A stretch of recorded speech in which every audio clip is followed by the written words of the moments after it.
Okay, hello everyone. Welcome to another Wolfram language design review, part of our language completeness and consistency series, although I actually have to say that this topic doesn't seem like it's really related to that. But looks like we're looking at DiffTools here. Can we try and dispatch this one here, this dataset bottom space thing, because it looks like that's Yeah, that that's seems that's like a pretty trivial. straightforward issue. Right. Okay.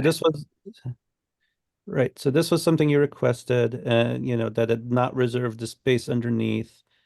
And so it doesn't reserve the space underneath. And the only change is, right, that little hover thing used to not have a border, and we decided since it can now Needs a cover border. things, it should Yeah, have a but I don't border. understand it. What does the data set do in the case where there isn't a thing that says other here? I don't understand what does the data set do if it's a plain? The only point being that the other is there so you can see it being covered up. Okay, but Yes. if I do The, this, then Then it will oh, I see. bleed Then it goes into the into next cell. potentially into the next yes. cell. Yes. Okay, why is it the case that when in the hover, um, that I'm not seeing a hover when I'm to the right of that content there? I don't know that we have a really good answer to that. That was something that we looked at, and it has something to do with Tully's original implementation, and we don't entirely know the answer to that. Okay, so So I think it should be the case that you get this hover whenever you're in the cell, right? Whenever you're in this dataset cell, it doesn't require that you're on top of the content to get the hover. that makes sense to me, and so we can definitely look into that. It Yeah. just It might not be the easiest thing to implement. Um, Okay, well, I think what's the there right now is not super useful, I have to say. the problem is, well, I mean, let's be fair. This is the worst case scenario, because those things are tiny. Um, Yeah, I get it. You might not but even notice if those things were bigger. yeah, but the problem is you need to have a box to attach the hover effect to, and if you're looking to fill out the contents, then you need to introduce like a pane box or something like that, and then that leads to, okay, but then how are Lots you of going to pain, auto so to size the? speak. Well, it's more about once you've introduced pane boxes, then does column sizing work in the same way it did before, or does it have knock-on effects that are undesirable? right. So is this just a consequence of Talia insisting on sort of a minimal column width? Can we? Well, I guess that still might not do. I mean, Uh, it's trivial to wrap a pane box around everything. What's non-trivial is setting the size of the pane box. That's that's the hard part in a way that works with whatever logic is auto sizing the columns right now. Okay. Um, so there there might be something that will just work, but I'm not confident. I'm not at all confident. All right. Okay. So there's Can I ask, should the keys also be clickable anywhere inside the cell, or should you have to click on the key?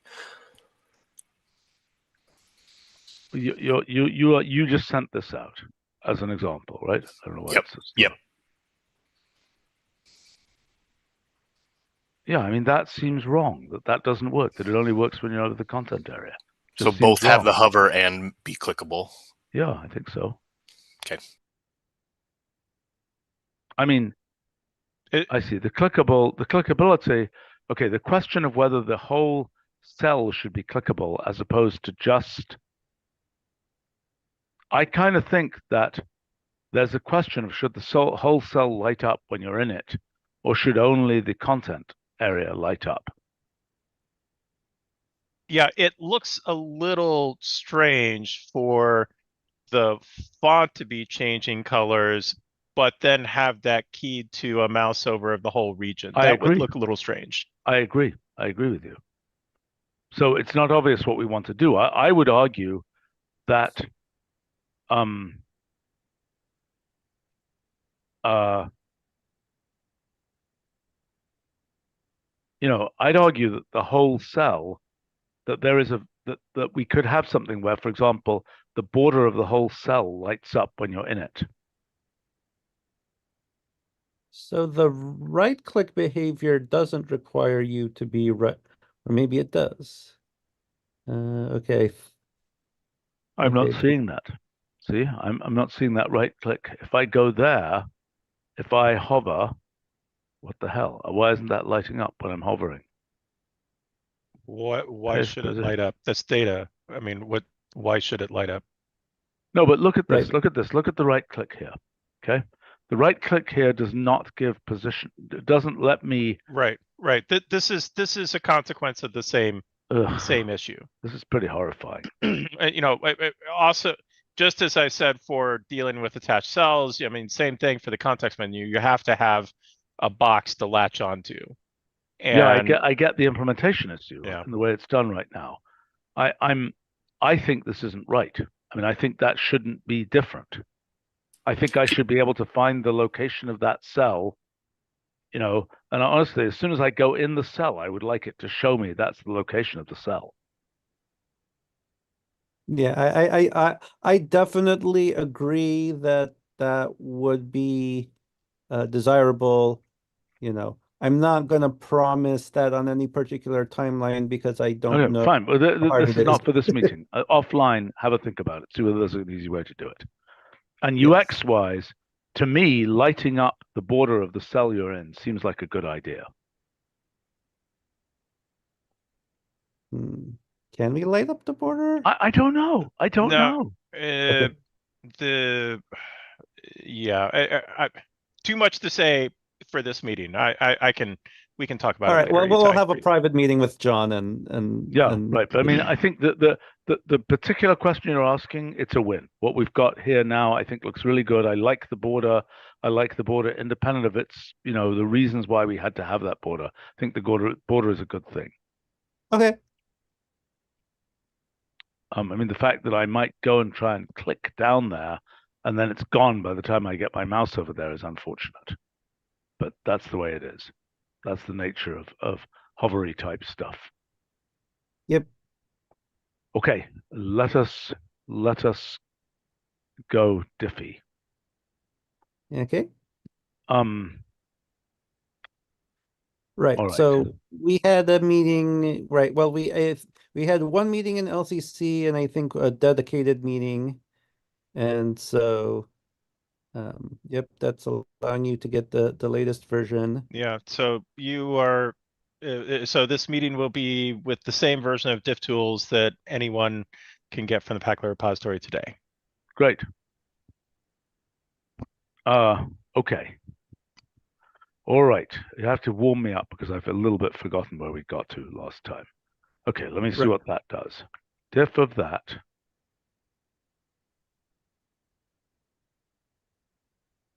Right. So that used to return a summary box that you would then use diffview to visualize. No, it used to return just a completely naked list with some red and some green. Oh, that's right. And one of the things that we had decided in the last meeting was that we wanted some sort of Chrome around the output. Okay, so I think that Chrome, graphic design wise, I think it's a bit too big and too heavy. Which is why Billy is here. Right.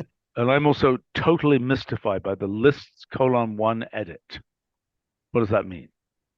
It means that it's detected that you're comparing lists and that it has seen one edit, and the edit is changing B and C to D. Okay.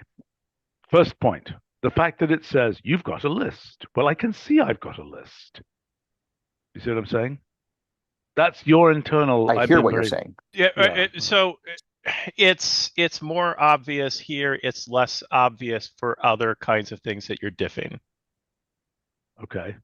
I think we got to find a way to. So, and this is a good example. When you're diffing strings, you can diff by character, by word, or by line.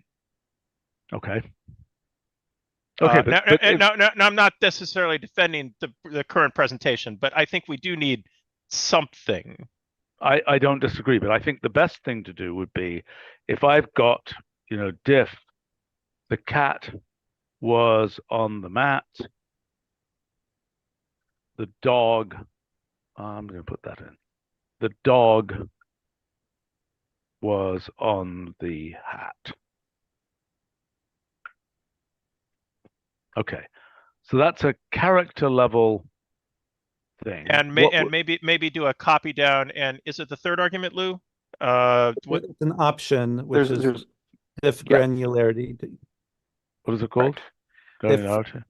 Diff granularity, arrow, quote, words. Okay. All right. So to me, if we've got this Chrome and you've got this word here, you might as well have this be a pull down where you can select, do I want characters or words or whatever? Maybe not. Okay. That's Keep changing in the mind, this semantics. isn't just a view. This is an object. No, I understand. Well, okay. So first point here is, okay. So the first thing we're talking about here is this thing is an object whose normal form, splafferoo, what should that do? Clearly not that. I don't know, but you can do input form at least. Actually, maybe it's more instructive to copy that output and paste it into an input cell, because this is another key feature.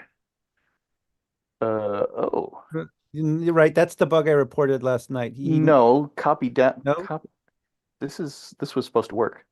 Okay, what should I do? It was supposed to have looked like a subway box. Put your cursor in the %7 and start typing. In And here? out of 7. Yeah. Or out of whatever. Or out of, yeah, one of these outputs.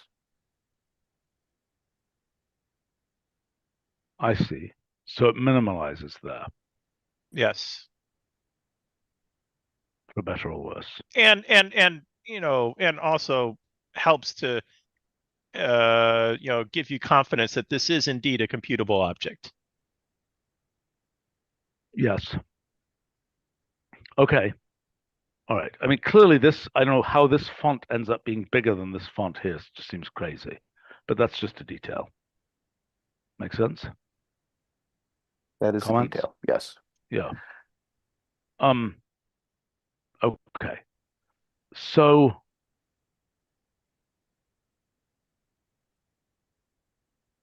I mean, I have another question, which is presumably the color scheme for what's first. I mean, like, I don't know, maybe it's just me, but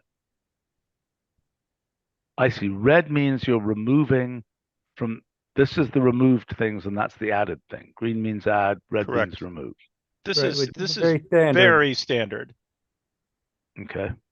I mean, the shades might be slightly different from one place to the next, but the use of red and green is unfortunately for colorblind folks extremely standard. Okay, presumably we can reset it if we want to. Yes, we can. And I think, Lou, do you have a preset colorblind theme, or I don't quite have theme support spun up yet, but once that's accessible, then yes, there's one waiting to spring into action. I just don't quite have the pipes done. Okay. So, all right, let's take a look. I mean, I want to come back to this because there's things I want to see what you're. What happens for notebooks? Can I see that somehow, or even a whole cell? How do I see that? Sure. So, well, one thing you can do is you can go to the palette menu and bring up there should be a DiffTools submenu about halfway down. And there's a compare cells palette. Okay. How does that work? Right. So you click on one cell that you want to compare and, then click on the you selected cell and do that for the other. And voila, you get. Okay. So let me consider a use case that I might actually have, right? So you can just do it just to see it work. You can do it real quick with the N9 and N10 cells. Those would be sensible inputs. Okay, so I hit this, use selected cell. I hit this, I say use selected cell. And now what? Oh, I see, this took a while to come up.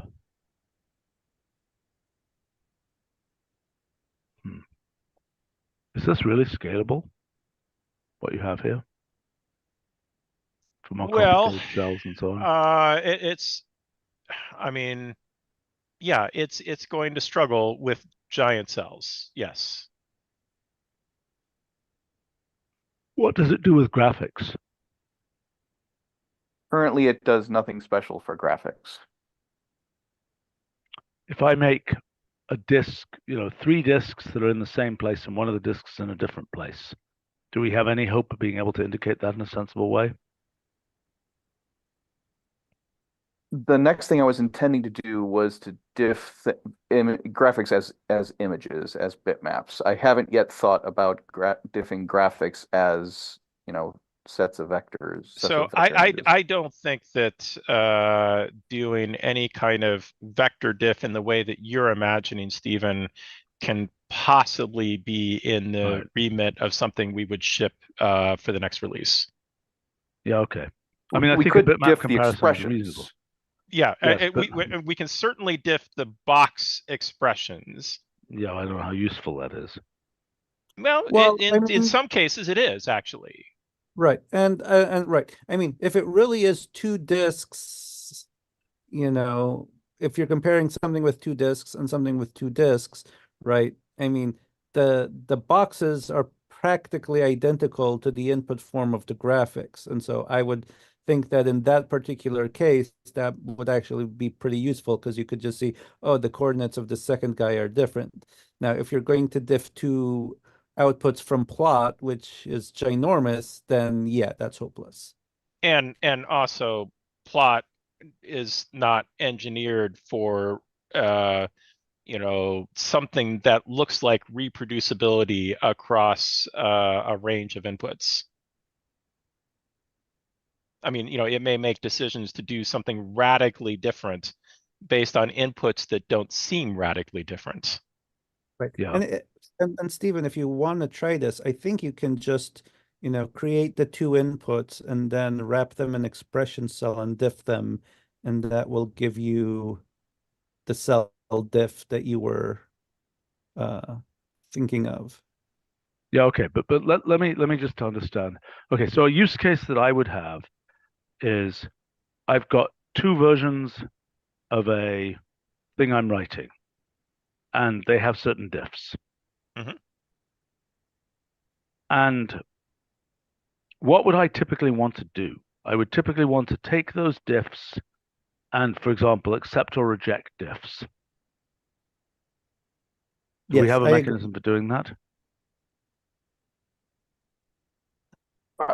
That's not something I've gotten to yet. It's obviously something I want. Okay. To have the ability to we have applying all of a particular diff as a sort of single patch object from one expression to create another expression. I don't have, I want this one, I don't want this one, I want to reverse this one. That's not something I've built out yet. Yeah, so basically we've been spending some polish time, but the polish time has all been on the diff side, not on the merge side. I see. But so what you imagine is that one of these diff objects has essentially a stream of micro diffs. Is that true? Right. They're typically called hunks in the diff world. Each change set is called a hunk. Okay. But so do we have, I mean, if I say hunks, if I one day, would I be able to say hunks of a diff? And it would give me a list of hunks or hunks list or something of the diff. That's reasonable, yes. And that would give me a bunch of other diffs, basically, which are the micro. I mean, one of the things that we definitely want to do is have some kind of algebra of diffs. A way to split up and merge and otherwise, sort of transform sets of diffs. Right. So I mean, roughly what we're looking at here. Let's think about this for a second. I mean, each We diff, thought about this a bit in the last meeting, and one of the conclusions we came to, or tentative conclusions, was to work towards a diff modify function analogous to molecule modify that would be able to do these sorts of things. would it modify the diff, or would it, because Right, molecule modify modifies the molecule, not the modifier of the molecule. correct. So there'd be there'd be interactive gestures for applying the modified diff.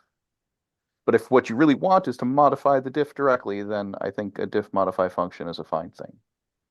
Fair enough. But I mean, somehow to me, I can imagine a couple of scenarios. So I'll give you an example. Editing stuff, okay? I might have a long document. Somebody might have read it. There might be 10 typos in the document. It's a long 100-page document. Only 10 typos are left. I don't really want to scroll through the whole document to see those 10 typos. Rather, what I want to be able to do in our environment would be just get me the list of those 10 typos with their context, and I'll just click through and say accept, reject, etc., those things. And then I want to take that collection of diff-like things and apply that to my original document. Does that make sense? Yeah. Mm-hmm.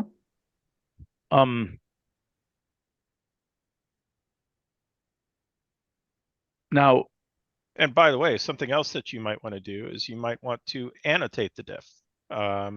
Yes, indeed. You instead of directly applying it yourself, you kind of, having a conversation with someone else who is also, consuming that diff object. Okay, by the way, have you guys seen the whole blog tool system that's been built for me over the past, I don't know, 10 years or something? I have not. Pieces of it, but you should get a demo because it has a bunch of relevant stuff. From whom?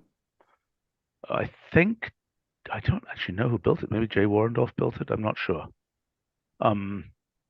Mark Long would certainly is a big user of it. I'll Okay. reach out to them. I do think, by the way, that those tools with a few very specific, things that have, SW comment or something as a piece, but those tools should probably be packetized or put in WFR so people can create them. Those kinds of things, because that's been, I would say that mechanism. Well, you should see how it works. You should see how it works. It's pretty good. I mean, it's been gradually refined over about a 10-year period. And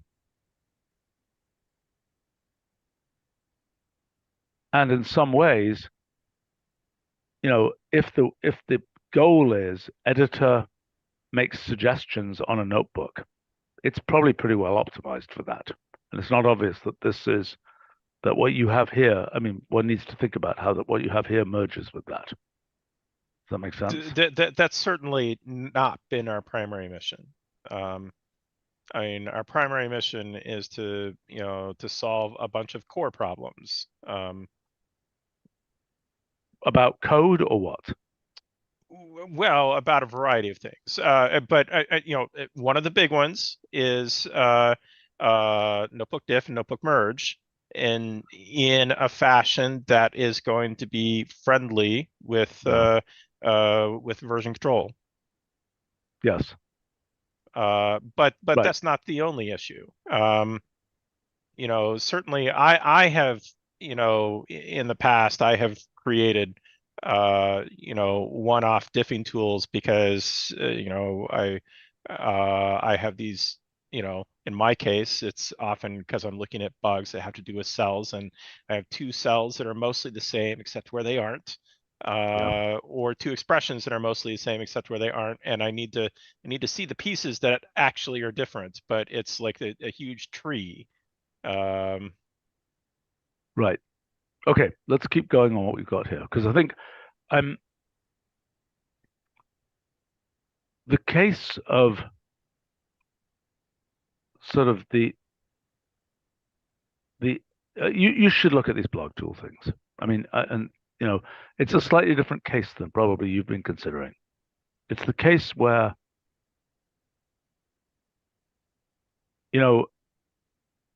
rather than two people having worked, it's like one person is the author, another person is the editor, which is not the usual code case, right? The usual code case is different people are working on the same piece of, same Yeah. file, and they modify different parts of it, It's peers. Yeah. right?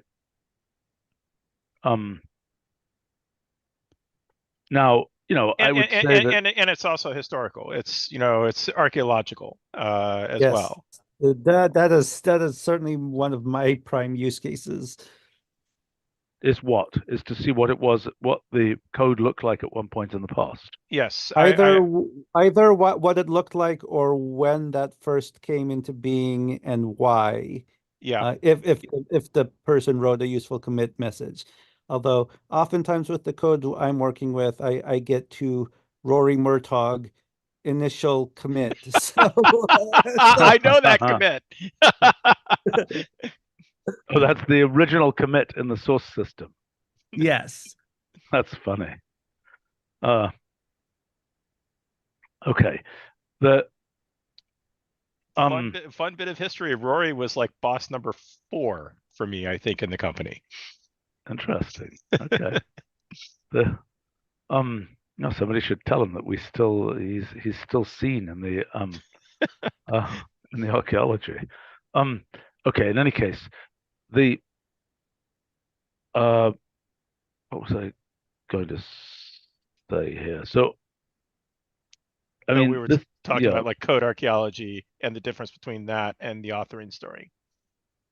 Right. Okay. So the other, the case of word processors and change tracking in word processors, that's much closer to the thing that we're doing with editing of notebooks, so to speak. Yes, that is correct. And in the world at large, to what extent is kind of like I'm going to write my documents in Git type thing with Git and have multiple people working on it versus I'm going to do it in a word processor where it's going to have change tracking?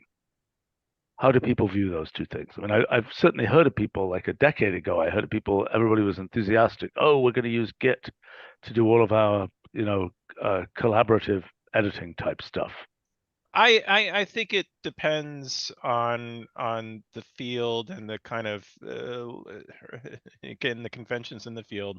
I mean, like for example, it's my understanding that legal folks are I don't hear of some mass movement to plain text and diffs and that sort of thing. They're as far as I know, They legal use folks change tracking.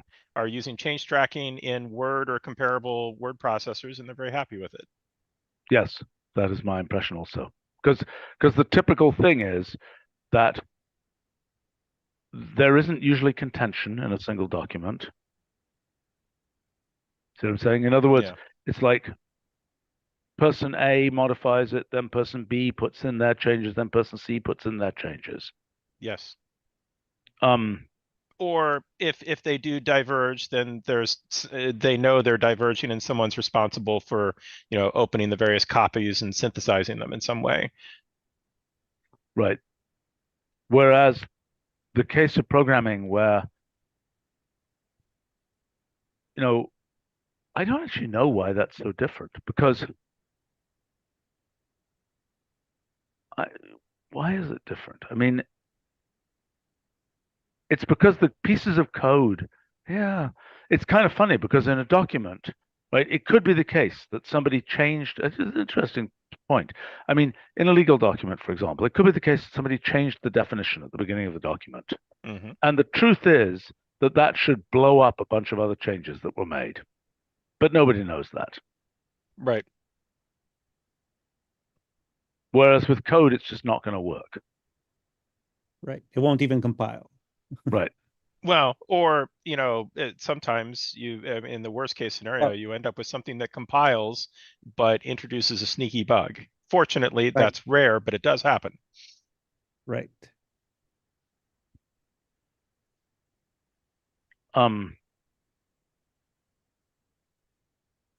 Right. Sandra is commenting that sometimes these things that have simultaneous collaborative editing are useful. Yeah, I mean, I see that from time to time. I mean, Yeah, and I was also going to say, I think the legal folks, tend to be more templated, right? There's a template for, this kind of document, and then, you fill in and tweak for whatever. Whereas in code, typically you need to write something for this feature, right? Which may be a completely standard thing, but you still need to, write it in this language, in this code organization to make it fit. So that feels a you're little saying bit. it's written more from scratch. I don't know, some legal documents are written from scratch, but I think, I mean, okay, there's a completely separate path, and I don't know how that relates to all of this, which is the collaborative editing effort in the cloud.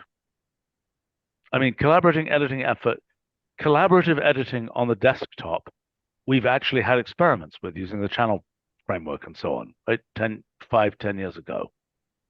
Right? But I think that's a weird case that I don't think people really want. That is, two people have notebooks. I mean, it's funny how this has evolved because the very existence of Zoom-like things has made it less important to, for example, be able to stream notebook content. I don't know why, because what's that? Yeah, I was going to say, so, my impression is, right, because quote unquote collaborative editing is either sequential, so, person A writes something and then sends it out to their colleagues, and then person B says, how about this? And then we review and etc. Yep. Or people, if it's really more simultaneous or asynchronous, then people will be using some, Google Docs or iWork Cloud or whatever it's called these days. Because I mean, I have serious doubts as to whether anyone actually does literally simultaneous stuff. I mean, I suppose I can envision corner cases, but I think these these platforms for simultaneous editing, it's really much more about lowering the friction of taking turns. Yeah. If I don't have to save and send it to you to take a turn, if I just have to if you just take the opportunity to say, here, let me jump in and fix this, Right. and By the way, I mean, then taking turns is almost free. Things like Dropbox don't even bother to try and do merges, right? They just say it's conflicted. That's certainly the case for Nextcloud. I don't know that I have enough experience with Dropbox to. So they don't do merge at the content level, but there is a merge problem they have to solve at the file level. Sure. A file disappeared in one client and was renamed in another client, and now what to do? Right.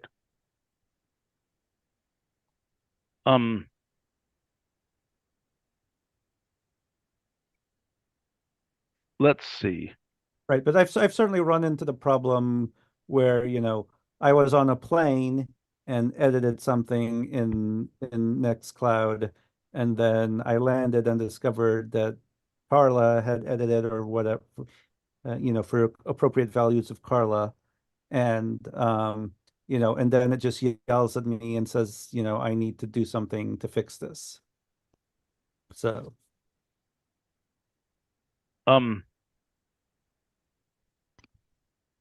Interesting. Boy, somebody in the live stream complaining about my microphone, which surprises me. But interesting. You sound fine to me.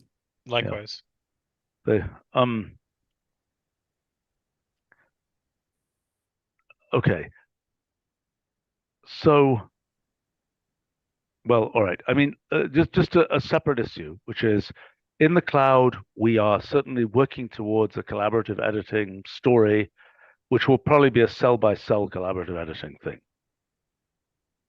And I don't know how that relates to any of this. I mean, for example, storing the information on who edited what when, which I'm not sure how much we were planning to do that, but that symbolic structure might as well be the same structure.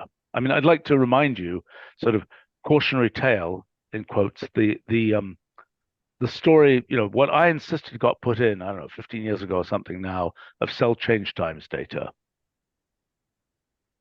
We now have at least a WFR that I think Lou wrote that gives you the symbolic structure of the history of your notebook, right? Mm-hmm. Yes. I mean, I'm not sure if I've used that. I've certainly used it in the past with some hackiness. That's kind of the notebook archaeology story, presumably. And to be clear, it's not the history of your notebook. It's the history of when content was either created or modified. So it's like time series, but it's not including the content of those changes. okay. But I mean, what I can imagine is that your calculus of diffs could be something that could come out of that. That is, I could ask the question, how was my notebook built? That's essentially the Git history question of, Yeah. how is, right? Yeah, and there have been various ways that people have used Git to analyze source code bases to answer big picture questions about how code evolved. And yes, in principle, with this sort of thing, one could build those tools to be useful for notebooks as well. Right, but so what I'm saying is in terms of how these things fit together, one could imagine that one could take a notebook and one could say, make a hunks list for this notebook Mm-hmm. in principle. Between two different revisions in No, Git, no, or... between the Big Bang and where we are today. Notebook creation and where we are today. Yeah, That's a series of diffs. so between in different revisions in Git. I guess so, yeah. Yeah. Yes. I mean, it could be this was the state at this time. And I mean, clearly, and this relates to the wonderful world of multi-way systems and so on. You could have these, and that's where, for example, in these what are they called? CRTs, these oh gosh, what is that? It's this data structure. CRDT, Maybe so. What does that stand for? Yeah. conflict-free resolution Oh yeah. data type. Yes. I mean, that's one of its use cases is these collaborative editing environments. And that relates to this question about if you look at the graph of all histories, do you have these conflicts in that graph? Otherwise known as branchially separated events in physics. Okay, let's go look at some more of this stuff. So, first question is the graphic design here, and this is just really heavyweight as far as I'm concerned. I mean, the main event should be whatever it is you're seeing in the actual diffs, and this stuff up here should be really light. And Billy, I think that's just a question of, I mean, change the font size, maybe gray it down. Okay. I don't know whether it needs to label itself as "Hello, I'm a diff" because I think it's pretty obvious from what it is. I think that arguably this should be a pull down for the characters versus words case. I am unconvinced that there are 3 edits here is important. Well, I mean, for this case, unclear, but for larger cases, I mean, it's giving you an idea of just how many differences are there. What quantify it in some way. So in the 100-page document that you were mentioning earlier with 10 changes, yeah, that's a useful that would be thing. useful. Right, it would be even more useful if I could jump to them. And there are 3 kinds of changes that it's going to flag. A change might be an addition, a removal, or an edit. Indeed. Welcome to bioinformatics. And breaking those out is also handy information. Right. It's kind of the indel versus substitution. Yeah. Right. I would, by the way, I would put the edits, if you're going to list these, I would put the edits first. 4 edits, 1 addition, not 1 addition, 4 edits. Okay. Whole point. And maybe you should say 1 insertion, 1 deletion. That might be clearer. See what I'm saying? That's reasonable. Yes. Mm-hmm. Especially as that, follows the bioinformatics nomenclature as well. No, I have no problem with the word insertion. That's fine. Okay. I wonder if the graphic design is such that, I don't know whether these are,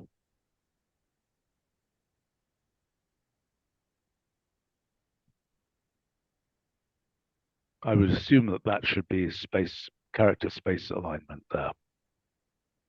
Well, Yeah, this right is now it's just displaying the actual, string, the input string that I know. you The use, but, unreviewed input I- strings.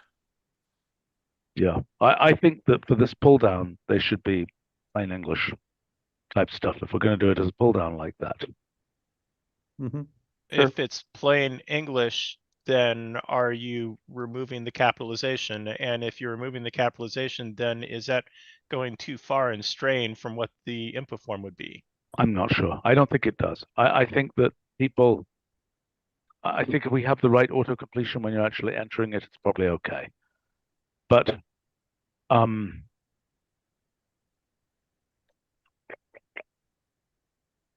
I really hate this. What do you hate? Lists. Okay. Yeah, I understand.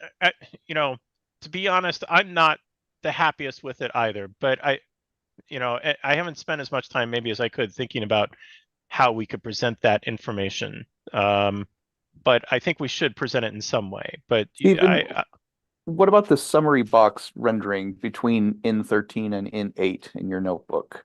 The fact that mentions lists up top. Is that similarly distracting? I think by the time it's a summary box, it's kind of incomprehensible anyway. I'm not as bothered by that. Look, I think what we want to do. Also, this isn't right because this isn't right. This isn't the right. There's another problem here. Well, This Stephen, says the unit of Stephen, yes. if we take, if you copy in 13 and then you put the input above, Mhm. and you put strings, you put strings around each of those 2 inputs. Yeah. Okay, but I have a more serious problem. Just a second. It's a very straightforward problem. This is not lists. This is list elements. It's the granularity of the thing that you are different. Yes. Okay. It's not quite list elements. It's more sequences. There's a sequence that has been edited. Okay. Okay. Right. So if I were to do, for example, here, And this is made a little bit more clear in the summary box. If you were to open that summary box, you would see that how the hunk is presumed to be. okay, so let's take range of 10 here, and then oops, then what I want there is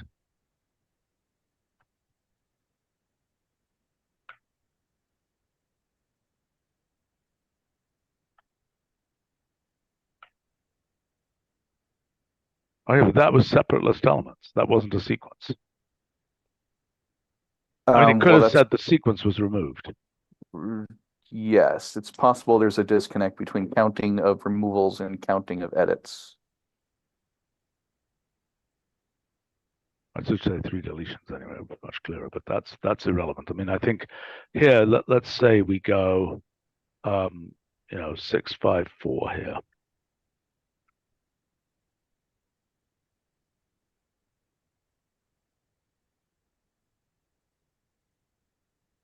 I'm fairly maybe you really want to confused. do ABC. something that's completely unrelated to. Yeah, that's 3 edits. That's try instead of ABC, try delete the C and see what it does. Yeah, this seems like It it could seems a do bit better. wrong. Yeah. Yeah, there's something not quite right here. Okay, so let me comment on your algebra of hunks or whatever. Mhm. Clearly, it is not obvious. There are many forms. Given that you have certain operations, if you have pure single element insertion, deletion, substitution, it's unique. But as soon as you allow sequences, there isn't an obvious canonical form. Mm-hmm. See what I'm saying? I don't understand what you mean by canonical. There are multiple ways that one could Right. Well, as soon as you have sequences, as we see in this case, there are multiple representations for one diff. Right. One overall diff could be represented as you delete this, then you add this, or you could represent it as you delete this sequence, you add the sequence, et cetera, et cetera, et cetera. But is that fatal in any way? I don't No, think it is. it's not. Well, It's but not. those two are different things. So think about the notebook case. When we have a cell, now we know cell's provenance because we have expression UIDs. We know if a cell has been edited or a cell has been added. Fine. So it's I understand. Okay. The point I'm making is, in your calculus of hunk, I would expect that there is some simplify function. In other words, it is. I don't know Oh, whether sure. it's an important Yes. point, right? There isn't a canonical form. So in general, Correct. okay. So there are multiple ways that can be represented, and to me,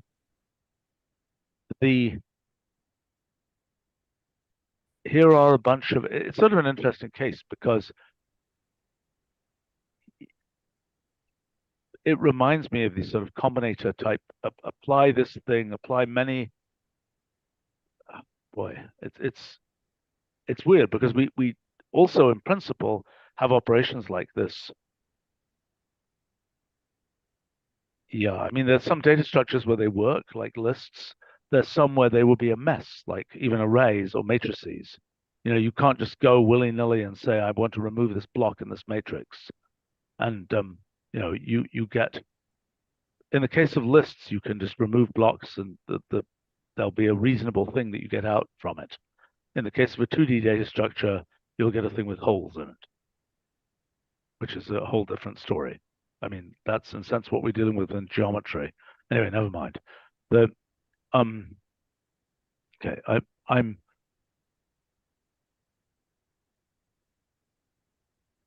Okay, so this next item has to do with I understand what Okay. this is. Yeah.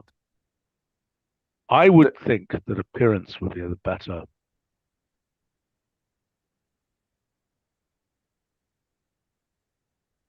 What do you think? I mean, So there are two different things that these are doing, right? One is show me the diff without the Chrome. And the other is show me the diff with the Chrome, but start the Chrome at this view. Yeah. And what's this?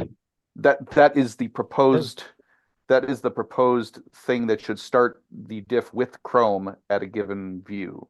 Instead of, I currently have a third argument that either is or isn't wrapped in a list, and that's a bit whimsical, and I want to get rid of that. Yeah.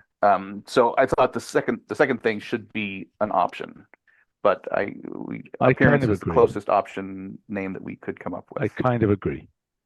Tentatively, I agree.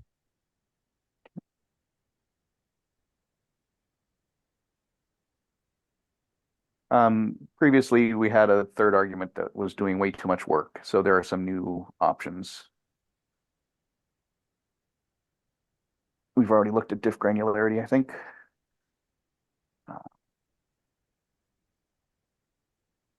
Diff input function is just a convenience for pre-processing the inputs. What do you mean by that? I mean, that is for... In the general case, it's exactly equivalent to diff of characters of the first argument, comma, characters of the second arguments. Hmm. And then the string values in the next couple inputs are just conveniences for common transformations. Input form string, standard form cell. Well, in other words, you're saying if I have x squared with a superscript, what am I actually diffing? Now, for example, do I diff Right. the inline cell whatever thing? Right. I mean, you can do the experiment right there. Square the first x and, reevaluate, and you'll see a caret in the first one, and in the second case, you'll see sort of cell boxy differences. Hmm.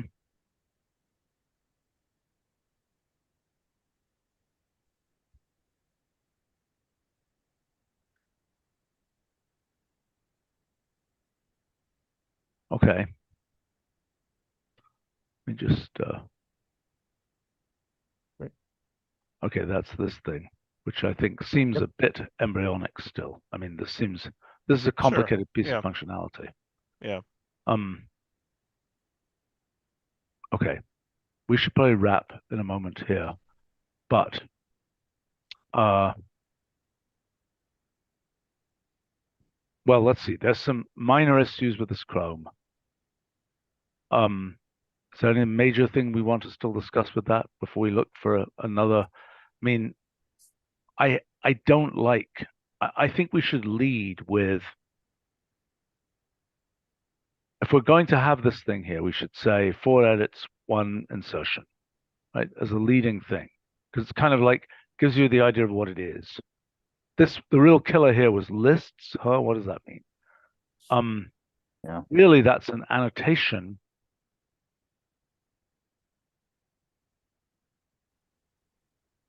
Let's see. 4 edits, 1 insertion.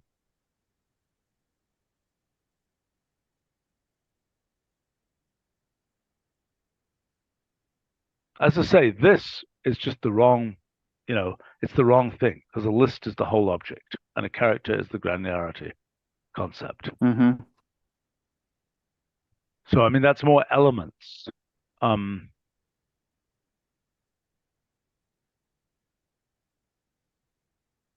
the way, Sandra is commenting, what about using the same icons as in iconize?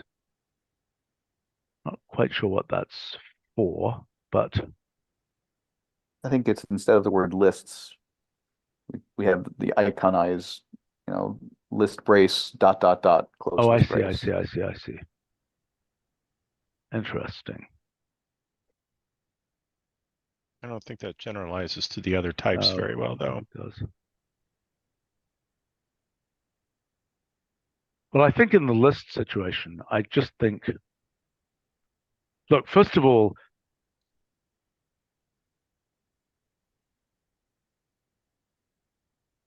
I don't know. I mean, okay. One question is, do you need to have a display of what granularity it is?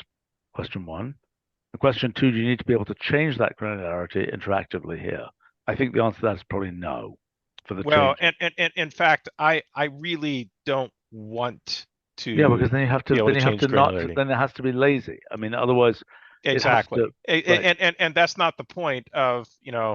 in my view, a diff object has been fully resolved, fully computed. Has been diffed. Yes. It is the output. Yep. So I think those are all good reasons to not have this. And just have the view as. Just drop what it is, and that's, it's just like saying when you get the output 13, you don't annotate where the 13 came from, so to speak. Yeah. Okay, I need to go to something else, but so big picture, I want to, I'm trying to drive this project to something that we can ship in the next release. Great. Looks good to And me. so that's going to involve a number more of these meetings. Doesn't have to be an LCC, but yeah, I think it should probably be custom meetings, but yes, I agree. Okay. Well, it's going to take a few more meetings, but we're getting there. We'll start by fixing up some of the design stuff and a few of the other things you mentioned, and iterate shortly after the holidays. Sounds good to me. Looking nice. Good work. Okay. All right. See y'all soon. Okay, great. Thanks. Bye.